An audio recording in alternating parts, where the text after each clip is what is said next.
அஸ்ஸலாமு அலைக்கும் வரஹ்மத்துல்லாஹி வபரகாத்துஹு. இன்னல் ஹம்தலில்லாஹ் நஹ்மதுஹு வ நஸ்தஈனுஹு வ நஸ்தக்ஃபிருஹு வ நஊது பில்லாஹி மின் ஷுரூரி அன்ஃபுஸினா வ மின் ஸய்யிஆத்தி அஅமாலினா. மை யஹ்தியல்லாஹு ஃபலா முதில்ல லஹு வ மை யுضلل ஃபலா ஹாதிய லஹு.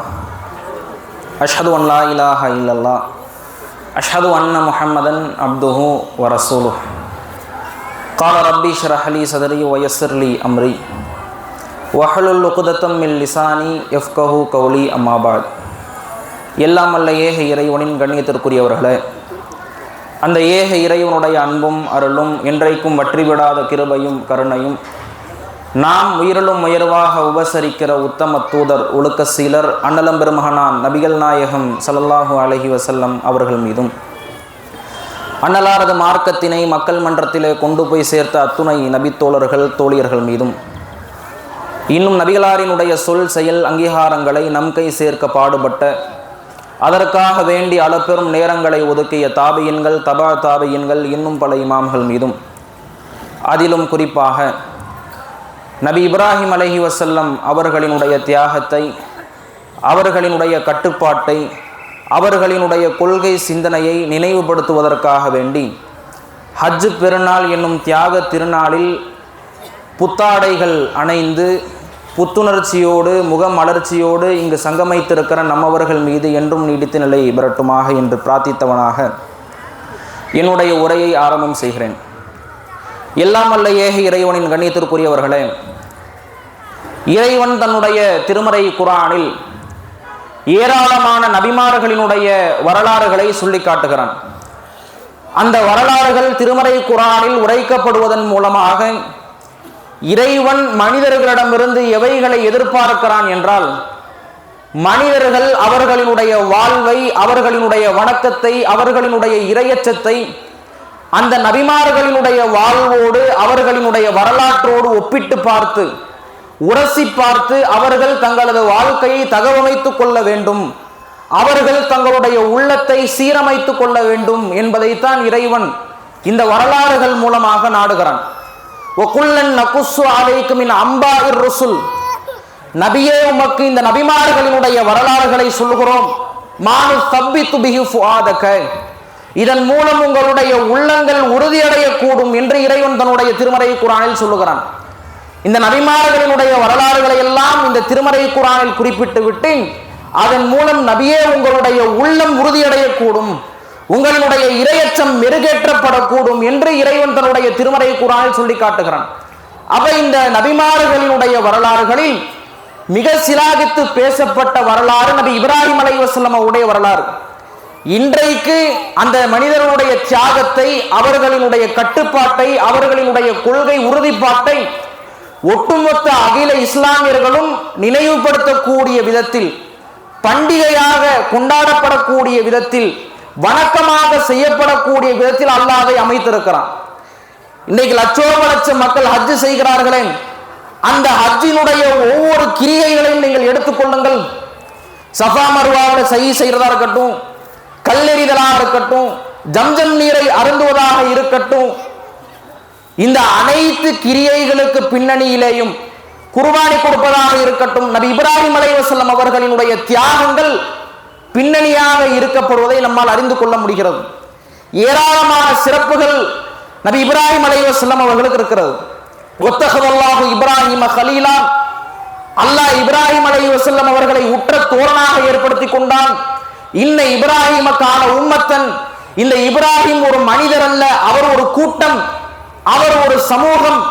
ஃபத்தபிஉ மில்லத இப்ராஹிம ஹனீஃபா, நேரிய வழியில் நின்று போராடிய நபி இப்ராஹிம் அலைஹிஸ்ஸலாம் உடைய மார்க்கத்தை நீங்கள் பின்பற்றுங்கள் என்கிற வார்த்தை வர்ணனைகளோடு ஏராளமான சிறப்பு அம்சங்கள் நபி இப்ராஹிம் அலைஹிஸ்ஸலாம் அவர்களுக்கு திருமறை குர்ஆனில் முழங்கப்பட்டிருப்பதை நம்மால் பார்க்க முடிகிறது. ஏராளமான படிப்பினைகள், ஏராளமான முன்மாதிரிகள். அதிலும் குறிப்பாக இஸ்லாமிய சமூகம் கட்டாயம் அறிந்து கொள்ள வேண்டிய, படிப்பினையாக பெற்றுக்கொள்ள வேண்டிய முன்மாதிரி எதுவென்று சொன்னால், நபி இப்ராஹிம் அலைஹிஸ்ஸலாம் அவர்களினுடைய குழந்தை வளர்ப்பு முறை.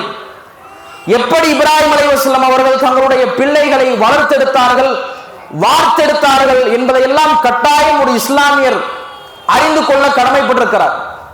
நீங்க யோசிச்சு பாருங்க, இப்ராஹிம் அலைஹிஸ்ஸலாம் அவர்கள் இறைவனால தேர்ந்தெடுக்கப்பட்ட ஒரு இறை தூதர்.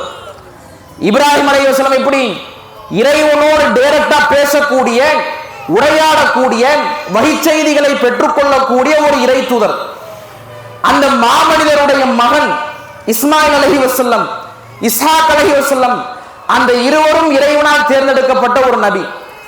அவர்களுக்கு பிள்ளையாக பிறந்த யாக்கூப் அலைஹிஸ்ஸலாம் இறைவனால் தேர்ந்தெடுக்கப்பட்ட நபி.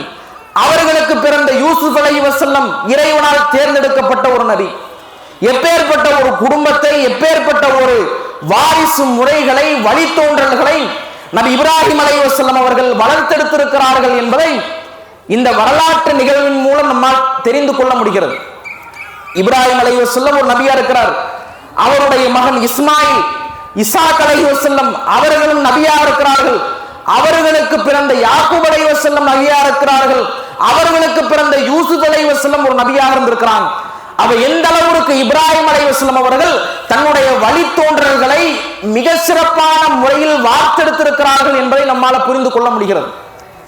அப்படியான ஒரு வளர்ப்பு, அப்படியான ஒரு வார்த்தெடுப்பு இன்றைக்கு இஸ்லாமிய பெற்றோர்களாக இருக்கக்கூடிய நம்மவர்களிடத்தில் இருக்கிறதா என்பதை ஒவ்வொரு இஸ்லாமியர்களும் சிந்திக்கணும். ஏன்னா நபிகள் நாயகம் ஸல்லல்லாஹு அலைஹி வஸல்லம் என்ன சொன்னாங்க தெரியுமா? குல்லு மௌலூதின் யூலது அலல் ஃபித்ரா, ஒவ்வொரு பிள்ளைகளும் இயற்கை மார்க்கத்தில் தான் பிறக்கிறது. ரசூலுல்லாஹ் எப்படி சொல்றாங்கன்னா, எல்லா பிள்ளைகளும் பிறக்கக்கூடிய, எல்லா பாலக பருவங்களில் பிறக்கக்கூடிய குழந்தைகள் இயற்கை மார்க்கத்துல தான் பிறக்குது. எந்த பிள்ளையாவது பிறக்கும் போது சாராய பாட்டோட பிறக்குதான், சிகரெட் டப்பாவோட பிறக்குதான், பெண்களை தவறாக பார்க்கக்கூடிய எண்ணத்தோடு பிறக்குதான். அல்லாஹ்வுடைய தூதர் சொன்னார்கள், எல்லா பிள்ளைகளும் இயற்கை மார்க்கத்தில் பிறக்கிறது. அவர்களினுடைய பெற்றோர்கள் தான் யு ஹவ்விதானி, யு நஸ்ஸிரானி, யு மஜ்ஜிசானி, அவர்களை யூதர்களாக, கிறிஸ்துவர்களாக, நெருப்பு வணங்கிகளாக அவர்களை வழிகெடுத்து விடுகிறார்கள் என்பதை அல்லாஹ்வுடைய தூதர் சொன்னார்கள். அப்ப பிறக்கும் போதே ஒரு பிள்ளை கெட்ட பிள்ளையா பிறக்கிறது கிடையாது, சாராயம் குடிக்கிறவனா பிறக்கிறது கிடையாது, கற்பழிக்கிறவனா பிறக்கிறது கிடையாது, சிகரெட் குடிக்கிறவன், கஞ்சா குடிக்கிறவனா பிறக்கிறது கிடையாது. அவர்களினுடைய பெற்றோர்கள் எதை அவர்களுக்கு ஊட்டினார்களோ, எந்த அடிப்படையில் தங்களுடைய பிள்ளைகளை பெற்றோர்கள் வளர்த்தார்களோ அந்த அடிப்படையில் தான் ஒரு பிள்ளை வழி கெட்டு போகிறான், வழி மாறி போகிறான் என்பதை நபிகள் நாயகம் ஸல்லல்லாஹு அலைஹி வஸல்லம் சொன்னாங்க. இப்ராஹிம் அலைஹிஸ்ஸலாம் உடைய வளர்ப்பு இன்றைக்கு நமக்கு மிகப்பெரிய ஒரு படிப்பினையாக இருக்கிறது. எப்படி கேட்டாங்க இப்ராஹிம் அலைஹிஸ்ஸலாம்? ரப்பி ஜஅல்னி முகீமஸ் ஸலாத் வ மின் துர்ரியத்தி ரப்பனா தகப்பலித் துஆ, இறைவன் என்னையும் என்னுடைய வழித்தோன்றல்களையும் தொழுகையை நிலைநாட்டக்கூடிய அடியாராக ஆக்கு என்று இப்ராஹிம் அலைஹிஸ்ஸலாம் கேட்டார்கள். இது மாதிரியான பிரார்த்தனை தெரியுமா? இறைவன் நான் மட்டும் தொழுவக்கூடாது, நான் மட்டும் உன்னை வணங்கக்கூடாது, நானும் சேர்த்து என்னுடைய பிள்ளைகளும் உன்னை வணங்கி வழிபடக்கூடிய நல்ல அடியார்களாக ஆக்குவாயாக என்று இப்ராஹிம் அலைஹிஸ்ஸலாம் அவர்கள் கேட்ட பிரார்த்தனை அல்லாஹ் அல் பக்ரா என்னும் அத்தியாயத்தில் குறிப்பிடுகிறார். எப்படி கேட்கல இப்ராஹிம் அலைஹிஸ்ஸலாம்? இறைவா, என் புள்ள நல்லா படிக்கணும், உலக கல்வியில மிக தேர்ச்சி பெற்று வரணும், 10th +1 +2 நல்ல மதிப்பெண்கள் எடுக்கணும், நல்ல டாக்டர் ஆகணும், இன்ஜினியரிங் ஆகணும் கேட்கல இப்ராஹிம் அலைஹிஸ்ஸலாம். இறைவன் நானும் சேர்த்து என்னுடைய பிள்ளைகளும் உன்னை தொழக்கூடியவர்களாக மாற வேண்டும் என்று கேட்டார்கள். சிறு பிரயாணத்திலிருந்து, பாலக பருவத்திலிருந்து இப்ராஹிம் அலைஹிஸ்ஸலாம் அவர்கள் தன்னுடைய பிள்ளையை வணக்கசாலியாக வளர்த்தார்கள். இன்னைக்கு அந்த நடைமுறை, அந்த வளர்ப்பு முறை நம்முடைய பெற்றோர்களுக்கு மத்தியில் இருக்குதான்? யோசிச்சு பாருங்க. இன்னைக்கு நிறைய பெற்றோர்கள் பிள்ளைய தூங்கும் போது என்ன சொல்லி தூங்க வைப்பாங்க தெரியுமா? சீக்கிரமா தூங்குங்க, காலையில பள்ளிக்கூடத்துக்கு போகணும், காலையில டியூஷன் எழுந்து போகணும், காலையில அலாரம் வச்சு எழுந்து படிக்கணும், சீக்கிரம் தூங்குங்கன்னு சொல்லுவாங்க. எத்துணை பெற்றோர்கள் தங்களுடைய பிள்ளைக்கு சீக்கிரம் தூங்குங்க, தஹஜ்ஜத் தொழுகணும், சீக்கிரம் தூங்குங்க, ஃபஜ்ர் தொழுக போகணும், ஃபஜ்ருக்கு முன் சுன்னத் தொழுகணும், வணக்கத்துல சரியா இருக்கணும், எத்தனை பெற்றோர்கள் நம்முடைய பிள்ளைகளை இப்ராஹிம் அலைஹிஸ்ஸலாம் அவர்கள் வளர்த்த முறையில வளர்க்கிறோம். இன்னைக்கு இருக்கக்கூடிய வளர்ப்பு முறையில் எப்படி இருக்கு தெரியுமா? சொந்தக்காரங்களிடத்துல பிள்ளைகளை எப்படி இன்ட்ரோடியூஸ் பண்றாங்கன்னா, என்னுடைய புள்ள மைக்கேல் ஜாக்சன் மாதிரி டான்ஸ் ஆடுவான், இன்ட்ரடியூஸ் எப்படி பண்றது? மைக்கேல் ஜாக்சன் மாதிரி டான்ஸ் ஆடுவான், ஏஆர் ரஹ்மான் மாதிரி பாட்டு படிப்பான் என்றுதான் தன்னுடைய பிள்ளைகளை சொந்தக்காரங்களுக்கு, மாமாவுக்கு, மச்சானுக்கு, சாச்சாவுக்கு, பெரியத்தாவுக்கு இப்படிதான் இன்ட்ரடியூஸ் பண்றது. என் புள்ள நல்ல பாட்டு படிப்பான், நல்ல டான்ஸ் ஆடுவான். இதுதான் இஸ்லாமியர்களுடைய வளர்ப்பு முறையா? இன்னைக்கு எப்படி இருக்கிறாங்க இளைஞர்கள், சிறுவர்கள்? சாலையில நடக்க முடியல, சாலையில நடந்து போக முடியல. ஆளாளுக்கு என்ன செய்யறாங்கன்னா, ஒரு கேமரா ஸ்டாண்ட் அவங்க முன்னாடி வச்சுட்டு போன் அதுக்கு மேல வச்சுட்டு டான்ஸ் ஆடிக்கிட்டு இருக்கிறான். என்னடா ஒரு மாதிரி விகாரமா வித்தியாசமா பண்றீங்கன்னு கேட்டா, ரீல்ஸ் பண்றோம், டப் ஸ்மாஷ் பண்றோம், டிக்டாக் பண்றோம். நடு ரோட்ல எல்லா மக்கள், சாலை, வண்டி எல்லாம் போய்கிட்டு இருக்கு. ஹிஜாப் அணிந்து கொண்டு, நீங்க நம்ப மாட்டீங்க, இந்த வீடியோ காணொளிகள் எல்லாம் நீங்க பார்த்திருக்கலாம். ஹிஜாப் அணிந்து கொண்டு புர்காவை போட்டுக்கிட்டு நடு ரோட்ல அவ்வளவு ஆண்கள் நடந்து போறான், அவ்வளவு முதியவர்கள் நடந்து போறாங்க, அவ்வளவு வாகனங்கள் சென்று கொண்டிருக்கிறது. ஹிஜாப் அணிந்து கொண்டு புர்காவை போட்டுக்கிட்டு நடு ரோட்ல ஒரு பொம்பளை ஆடுறான். நமக்கெல்லாம் சாலையில ஒரு டீ குடிக்கிறதுக்கு வெக்கமா இருக்கும், சாப்பிடுறதுக்கு வெக்கமா இருக்கும். நடு ரோட்ல நின்று ஹிஜாப் அணிந்து கொண்டு ஆடக்கூடிய கலாச்சாரத்தை, பண்பாட்டை யார் கற்றுக் கொடுத்தது? அதுக்கு யார் இடம் கொடுத்தது? எப்படி நம்முடைய பிள்ளைகளை யோசிச்சு பாருங்க. நிலாவை காட்டி சோறுற்ற காலம் போய் இன்னைக்கு யூடியூப்ல என்ன பாட்டு ட்ரெண்டா இருக்கு, உடனே பிள்ளைய தட்டுல சோத்த போட்டு அதை பிசைஞ்சு, உம்மாக்கு முதல் வேலை என்ன தெரியுமா? யூடியூபுக்குள்ள போறது. யூடியூபுக்குள்ள போய் என்ன பாட்டு லேட்டஸ்டா வந்திருக்கு, விஜய் பாட்டு வந்திருக்குதா, அஜித் பாட்டு வந்திருக்குதா, வேற எந்த சினிமா கூத்தாடிகளுடைய பாட்டு வந்திருக்குதா, முதல்ல ஓபன் பண்ணி புள்ள கையில கொடுத்து அதுக்கப்புறம் தான் பிஸ்மில்லா. அந்த பிஸ்மில்லா வேற எதுக்கு பிஸ்மில்லா? இந்த விஜய் பாட்டையும் அஜித் பாட்டையும் போடுறதுக்கு பிஸ்மில்லா. அப்ப எப்படி நம்முடைய பிள்ளைகளை வளர்க்கிறோம்? இப்ராஹிம் அலைஹிஸ்ஸலாம் எப்படி வளர்த்தார்கள்? என்ன பிரார்த்தனை கேட்டாங்க? ரப்பி ஜஅல்னி, என்னுடைய இறைவா, நானும் என்னுடைய பிள்ளைகளும் உனக்கு கட்டுப்படக்கூடியவர்களாக ஆக்குவாயாக. எப்படி கேட்கிறாங்க? இறைவா, நானும் உனக்கு கட்டுப்படணும், என்னுடைய பிள்ளை இஸ்மாயில், இஸ்ஹாக், யாக்கூப், அதற்கு அடுத்தடுத்த தலைமுறையும் உனக்கு கட்டுப்படக்கூடிய நல்ல பிள்ளைகளாக என்னுடைய பிள்ளைகள் ஆக்குவாயாக என்று இப்ராஹிம் அலைஹிஸ்ஸலாம் அவர்கள் கேட்டார்கள். மார்க்கத்தை ஊட்டி பிள்ளைய வளர்க்கிறாங்க. என்னைக்கு நம்ம மார்க்கத்தை சின்ன பிள்ளையில இருந்து பெரியவர்களிடத்துல எப்படி நடக்கணும், பெண்களிடத்துல எப்படி நடக்கணும், சபை ஒழுக்கத்தை எப்படி கடைபிடிக்கணும், யாரிடத்துல எப்படி பேசணும், பேச்சு ஒழுக்கத்தை எப்படி கடைபிடிக்கணும், மார்க்கத்தை ஊட்டி என்றைக்கு நம்முடைய பிள்ளைகளை வளர்க்கிறோமோ, நம்முடைய இறப்பிற்கு பிறகும் நம்முடைய பிள்ளைகள் சாலிகான பிள்ளைகளாக வளருவார்கள். இப்ராஹிம் அலைஹிஸ்ஸலாம் அதான் கேட்டாங்க. இறைவா, நானும் உனக்கு கட்டுப்படணும், என்னுடைய பிள்ளையும் உனக்கு கட்டுப்படணும், அத்தகைய நல்ல அடியார்களாக எங்களை ஆக்குவாயாக என்று இப்ராஹிம் அலைஹிஸ்ஸலாம் அவர்கள் கேட்டார்கள். இன்னைக்கு நிறைய பேர், நிறைய பெற்றோர்கள் என்ன நினைக்கிறாங்க தெரியுமா? நம்ம பிள்ளைகள் நம்ம பேச்சை கேட்க மாட்டேங்கிறான், எவ்வளவு சொன்னாலும் அடங்க மாட்டேங்கிறான், நம்ம பிள்ளைகள் நம்ம பேச்சையே கேட்கறது இல்லை. அதுக்காக போட்டு பிள்ளைய மாட்டுத்தனமா அடிப்பாங்க, காட்டுத்தனமா பிள்ளைகளை திட்டுவாங்க. இப்ராஹிம் அலைஹிஸ்ஸலாம் நீங்க எடுத்துக்கொள்ளுங்கள், எப்படி தன்னுடைய பிள்ளையை தன் வசப்படுத்தினார்கள், எப்படி தன்னுடைய புள்ள தன்னுடைய பேச்சை கேட்கிறாங்கிறத நீங்க பாருங்க. இப்ராஹிம் அலைஹிஸ்ஸலாம் அழகான முறையை சொல்றாங்க, யா புனைய, என்னுடைய அருமை மகனே என்று இப்ராஹிம் அலைஹிஸ்ஸலாம் இஸ்மாயில் அலைஹிஸ்ஸலாம் அழைக்கிறாங்க. எந்த பருவத்துல? சின்ன பிள்ளைய பாலக பருவத்துல இருக்கிறாங்க. அந்த நிலையில இப்ராஹிம் அலைஹிஸ்ஸலாம் அவர்கள் யா புனைய என்று அழைக்கிறாங்க. யா புனையன்னு அந்த வார்த்தைக்கு என்ன அர்த்தம் தெரியுமா? அப்படியான அந்த வார்த்தைக்கு, அருமையான வார்த்தைக்கு நிகரான ஒரு தமிழ் அர்த்தம் நீங்க டிக்ஷனரியில எடுக்க முடியாது. அவ்வளவு அழகான அர்த்தம். நம்ம என்ன மொழிபெயர்ப்பு செஞ்சிருக்கிறோம்? அருமை மகனேன்னு மொழிபெயர்ப்பு செஞ்சிருக்கிறோம். ஆனா அந்த வார்த்தைக்கு நேரடி பொருள் அது கிடையாது. அந்த வார்த்தைக்கு நிகரான பொருளை நீங்க எந்த அகராதிலிருந்து எடுக்க முடியாது. அப்படி தன்னுடைய பிள்ளை அழைக்கிறாங்க. எதுக்கு அழைக்கிறாங்க? இன்னீர் ஆஃபில் மனாமி அன்னி அதுபோக, என்னுடைய மகனாரே, என்னுடைய கனவுல நான் உன்னை அறுப்பதாக கண்டேன். சந்தூர் மாதா தரான், நீங்க என்ன கருதுறீங்கன்னு கேட்கறதுக்கு இப்ராஹிம் அலைஹிஸ்ஸலாம் எவ்வளவு பாசமா அழைக்கிறாங்கன்னு பார்க்கணும். இன்னைக்கு எப்போ நம்ம பிள்ளைகளை பெற்றோர்கள் அழைப்பாங்க தெரியுமா? பால் பாக்கெட் வாங்க போறதுக்கு, வீட்டுக்கு மல்லிகை சாமான் வாங்க போறதுக்கு, வீட்டில் ஏதாவது ஃபேனை துடைக்கணும், வீட்டை கூட்டி மாப் போடணும், பாத்திரத்தை கழுவணும்னா பிள்ளைகளை ரொம்ப பாசமா அழைப்போம். என்னுடைய அருமை மகனே, என்னுடைய அருமை பிள்ளையே என்று பெற்றோர்கள் அழைப்பாங்க. இப்ராஹிம் அலைஹிஸ்ஸலாம் எந்த தருணத்தில் அழைக்கிறாங்க? என்னுடைய அருமை மகனே, அல்லாஹ் உன்னை அறுத்து பலியிட சொல்றான். அது மாதிரியான கனவு எனக்கு காட்டப்பட்டிருக்கிறது. முதல்ல இப்ராஹிம் அலைஹிஸ்ஸலாம் எதை கடைபிடிக்கிறாங்க? பிள்ளைகளிடத்துல அன்பை காட்டுறது. பிள்ளைகளிடத்துல என்னைக்கு நம்ம அன்பை காட்டுறோமோ அன்னைக்கு என்ன செய்யலாம்? நம்முடைய பிள்ளைகள் நம்முடைய பேச்சை கேட்கலாம். ஆனா இன்னைக்கு எந்த பெற்றோர்களும் என்ன செய்யறது கிடையாது, நம்முடைய பிள்ளைகளிடத்துல அதிகமான அன்புகளை காட்டுறது கிடையாது. அந்த பிறந்த ஒரு 2 வருஷத்துல பாருங்க, முத்து பவளம் தங்கம் வெள்ளினி எல்லா உலகத்துல இருக்கிற எல்லா பொருளை வச்சு எல்லா இரும்பு பொருளத்தையும் பிள்ளைய கூப்பிடுவாங்க. அந்த 2 வயசு தாண்டிட்டா ஒரு 3 வயசு 4 வயசு வரும்போது இருக்கிற எல்லா தமிழ்ல இருக்கிற எல்லா கெட்ட வார்த்தையும் அலசி ஆராய்ந்து நம்முடைய பிள்ளைகளை திட்டுவாங்க.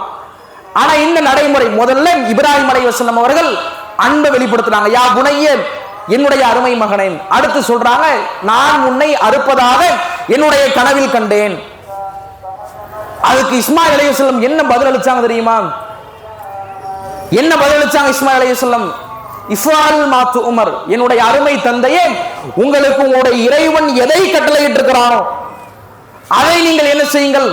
தாராளமாக மனமு வந்து செய்யுங்கள். ஃபஸதஜுதுனி இன்ஷா அல்லாஹ் மினஸ் சாபிரீன், இறைவன் நாடினால் என்னை பொறுமையாளர்களில் இருந்து நீங்கள் காண்பீர்கள் என்றார்களே. அந்த கட்டுப்பாடு எங்க இருந்து வந்தது? இப்ராஹிம் அலைஹிஸ்ஸலாமுடைய வாழ்க்கையை பார்க்கிறாங்க. இப்ராஹிம் அலைஹிஸ்ஸலாம் உங்களுடைய பேச்ச இஸ்மாயில் அலைஹிஸ்ஸலாம் கேட்கறதுக்கு 2 காரணம். ஒண்ணு என்ன தெரியுமா?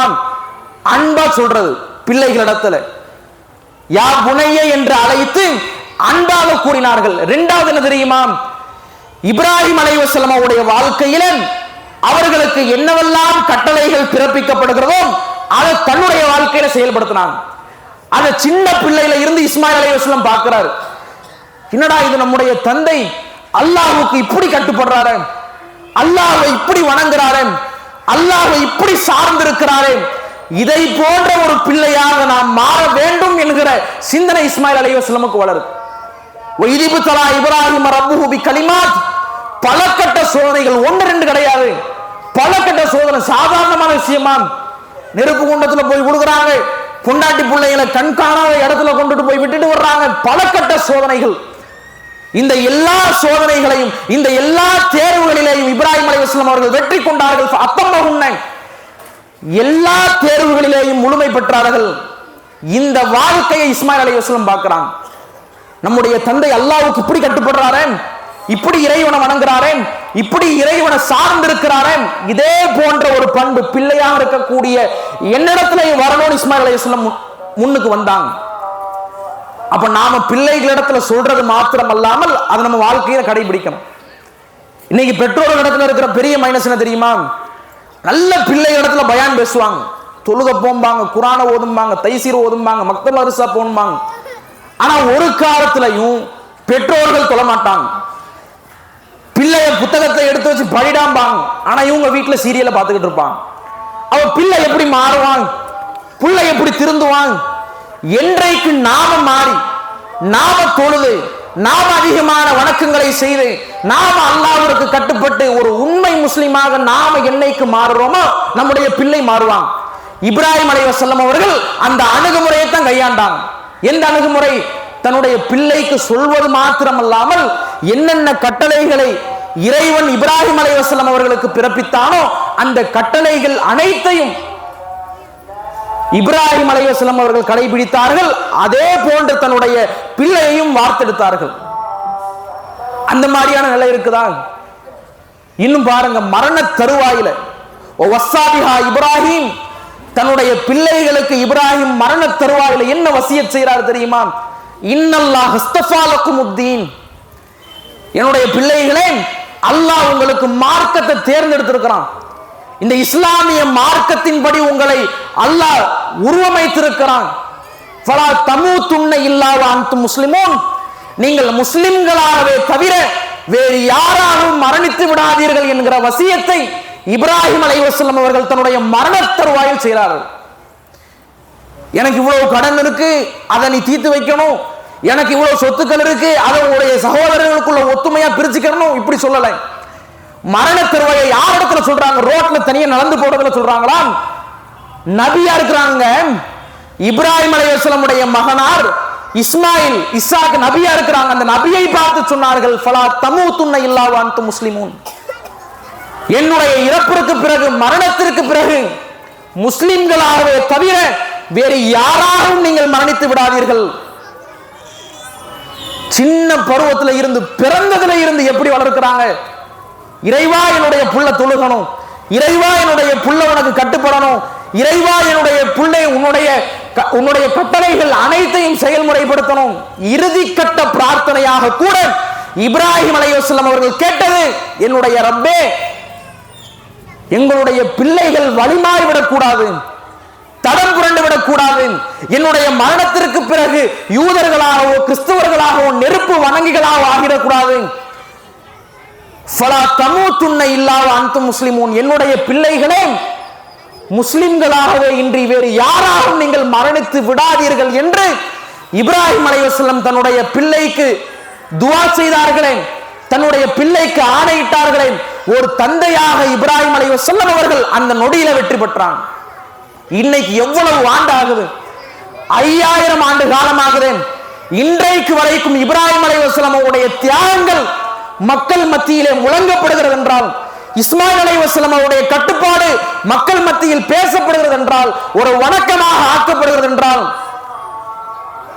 இஸ்மாயில் அலைஹிஸ்ஸலாம் அவருடைய கட்டுப்பாடு இறைவனுக்கு கட்டுப்பட்டு இருக்கக்கூடிய தன்மை நபி இப்ராஹிம் அலைஹிஸ்ஸலாம் அவருடைய குழந்தை வளர்ப்பு தான் இதற்கு காரணம். அந்த அடிப்படையில் நாம நம்முடைய பிள்ளைகளை வளர்க்கணும். அன்பாக, பக்குவமாக, பதமாக நம்முடைய பிள்ளைகளுக்கு அறிவுரை சொல்லணும். சின்ன பிள்ளையில இருந்து பெண்களை எப்படி பார்க்கணும், உம்மா அப்பா இடத்துல எப்படி பேசணும், சபை ஒழுக்கத்தை எப்படி கடைபிடிக்கணும், பேச்சொழுக்கத்தை எப்படி கடைபிடிக்கணும், கற்பொழுக்கத்தோடு எப்படி இருக்கணும், மார்க்கத்தை சொல்லி நம்முடைய பிள்ளைகளை என்றைக்கு நாம் வளர்க்கிறோமோ அன்றைக்கு நம்முடைய பெற்றோர்கள் இன்ஷா அல்லாஹ் இந்த இம்மையிலையும் சரி மறுமையிலையும் சரி வெற்றி பெறுவார்கள். இறை நம்பிக்கையாளர்களுக்கு உண்டான பிரார்த்தனையாக அல்லாஹ் ஒன்றை சொல்லிக் கொடுக்கிறான்.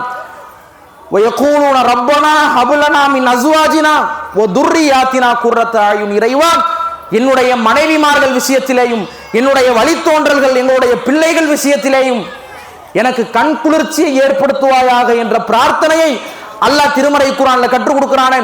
அந்த பிரார்த்தனை நம்முடைய வாழ்வியல் நெறியாக எடுத்துக்கொண்டு செயல்படக்கூடிய நன்மக்களாக வாழக்கூடிய வாய்ப்பினை வல்ல ரஹ்மான் நம் அவர்களுக்கு ஏற்படுத்துவானாக. வாஹிரு தாவாஹும் அல்ஹம்துலில்லாஹி ரப்பில் ஆலமீன். அஸ்ஸலாமு அலைக்கும் வரஹ்மத்துல்லாஹி வபரகாத்துஹு.